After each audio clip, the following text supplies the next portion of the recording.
Rentre, je t'en prie, oh là là, oh là là, oui, je sors d'une expérience décoiffante. Alors, on avait rendez-vous, Ah oui, on avait rendez-vous pour parler de l'affaire Benveniste. Jacques Benveniste est un éminent scientifique en immunologie, prix Nobel, et en 1988, il tente de publier ses travaux concernant l'eau. Un véritable scandale. On invoque, le monde scientifique invoque le fait que ces expériences ne peuvent pas être validées parce qu'elles ne suivent pas le protocole nécessaire à sa validation. Et hop, les travaux de l'eau, disparus comme par enchantement. Un vrai conte de fées. Il faut attendre Montagnier pour reprendre ses travaux et les amplifier avec d'autres chercheurs, les Russes, les Japonais, pour pouvoir effectivement se repencher sur la structure de l'eau et effectivement pouvoir démontrer le potentiel de la mémoire de l'eau. Alors c'est très très compliqué de trouver l'expérience de Luc Montagnier. C'est pareil, c'est bizarre, hein. Il y a des fois des choses qui disparaissent comme ça, ce qui ne nous permet pas, nous, Pékin moyen, de nous faire notre propre jugement sur les choses. Et donc, je ne pourrais que vous proposer le peu de renseignements que j'ai pu trouver autour de cette expérience. Mais, jugez plutôt. Le but de l'expérience de Luc Montagnier, c'est de tenter de détecter un signal électromagnétique, soit par une substance diluée dans de l'eau, soit dans l'eau elle-même. Donc pour ce faire, ils inventent ce dispositif. Alors ils mettent les échantillons dans une bobine détectrice, qui est en fait un fil électrique, puis ils amplifient le signal à l'aide d'un amplificateur de manière à ce que ce signal puisse être lu par l'ordinateur. Le premier échantillon que les scientifiques disposent dans cette bobine est un échantillon de plasma humain infecté par un virus.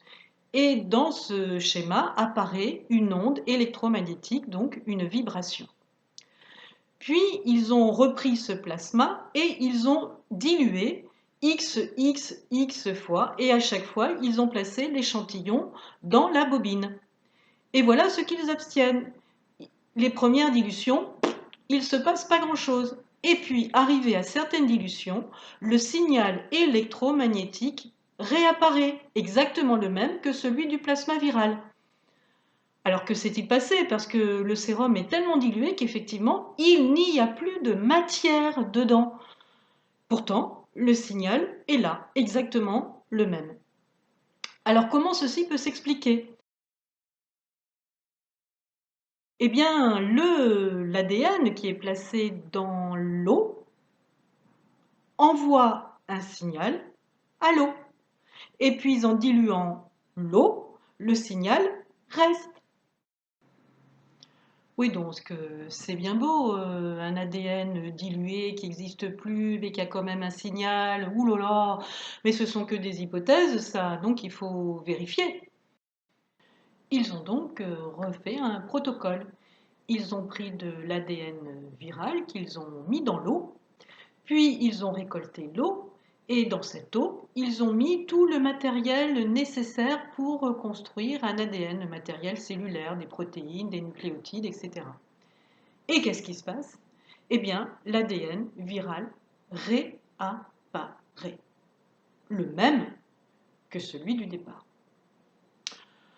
Alors, difficile dans ces conditions de douter qu'il n'y avait pas dans l'eau quelque chose qui a permis à ces protéines et ces nucléotides de construire quelque chose. C'est de la magie, peut-être, ou peut-être que c'est un signal qui est réellement contenu dans l'eau.